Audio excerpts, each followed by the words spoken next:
Alright, so today I'm going to be going over whether or not players should be summoning for Kafka in Honkai Star Rail. Now, Kafka, I think she's going to be very good. Her playstyle is going to be a little different compared to a lot of other, damage dealers, but I think she is going to be very good, and part of the reason for that, before I get into her kit, is her banner.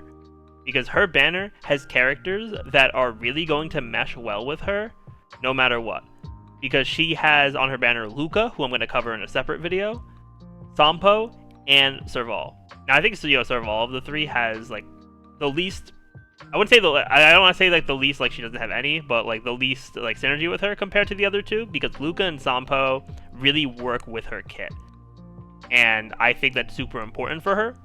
Serval, I think, will still do well because Kafka focuses on shock DOT, and Serval can also inflict that. But I think, with the effects of Luka and Sampo, they're probably just going to be better fits overall. But now to get onto what Kafka does. So, for Kafka, her normal attack, or basic attack, doesn't, it doesn't have any, specific qualities about it. It just deals lightning damage to a single enemy. Then, Kafka's skill will deal lightning damage to a target enemy, and then a smaller amount of lightning damage to adjacent enemies. And if the target enemy is currently receiving any DOTs, whether it's shock, wind shear, whatever, all the DOTs on it will immediately do damage equal to a smaller percentage of their actual damage. I think at level 10 skill it'll be at 75%, which is pretty good, honestly, because that's just giving more chances for your DOTs to do damage. And for Kafka, I think that's super important because her main focus is, amplifying DOT and having, really good DOT. And, pairing that with, Sampo and Luka, you're going to be able to put in a lot of extra damage as well and not just have DOT activate when the enemy's turn begins. Then, Kafka's ultimate deals lightning damage to all enemies with a 100% base chance to inflict shock, and also, when she inflicts them with shock, she'll immediately make them take damage equal to a percentage of the shock DOT.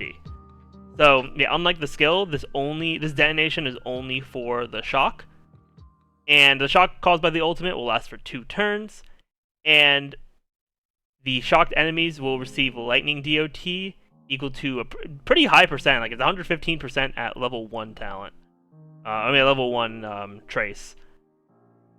Yeah, but the percentage of Kafka's attack at the beginning of each of their turns. So, yeah, with combining the Kafka's skill and Kafka's ultimate, she's going to be doing a lot of DOT damage, which is definitely going to be really good for this team comp.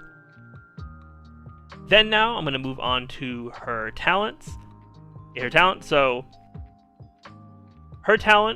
makes it so that whenever an ally uses a basic attack, Kafka will immediately launch a follow-up attack and deal lightning damage to that enemy with a 100% base chance of increasing all DOT damage inflicted on the enemy for 2 turns.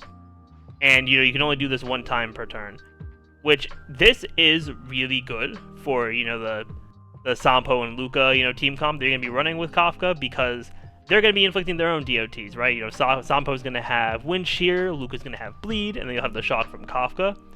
And you're really just going to be able to increase that damage even more, pairing that with Sampo's ultimate, which also will increase the DOT damage that enemies will take for 2 turns.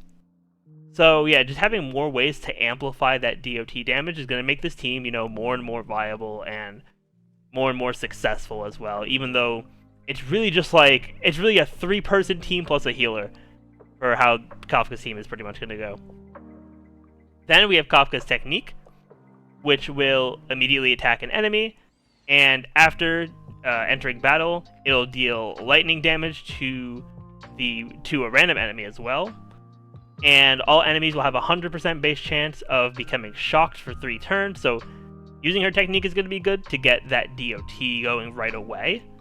And also this works well with Sampo, because his technique is a debuff kind of thing, so he doesn't attack and start the battle with his, which is super nice. And when they're shocked, enemies will receive lightning DOT equal to 50% of Kafka's attack at the beginning of each turn. So it's a different shock multiplier compared to the ultimate, which is interesting to think about, but it could be a good start to, you know, have that before, like, while you're charging up energy for the ultimate. Then lastly, to go over Kafka's traces, or her major traces.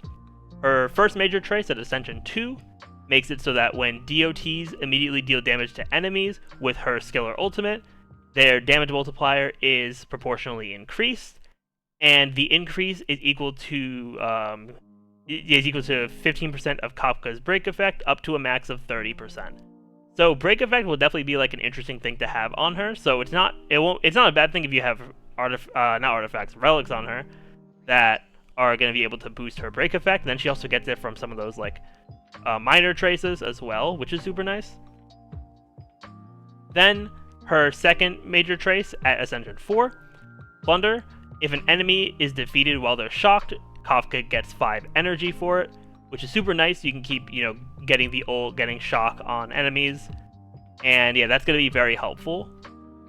Then for Kafka's final major trace, Thorns, it makes it so that the talent has a 20% increased base chance to increase the DOT the enemies receive, and the ultimate has a 20% increased base chance to shock enemies, which is really big because that's just going to enable her kit to be more consistent, and it's also going to make it so that you won't really need to hope that, you know, your effect resistance is enough. You don't have to build as much effect resistance, because getting her to that last Ascension, at Ascension 6, you're going to be able to just increase those base chances, which is going to help you so much in getting more DOT damage done to the enemies. So yeah, overall, I think that Kafka is going to be very solid, and I am excited to, you know, pull for her, use her, test her out, you know, along with Luka. And once again, I'll be making a separate video about Luka coming in the next like couple days or so before the banner comes out.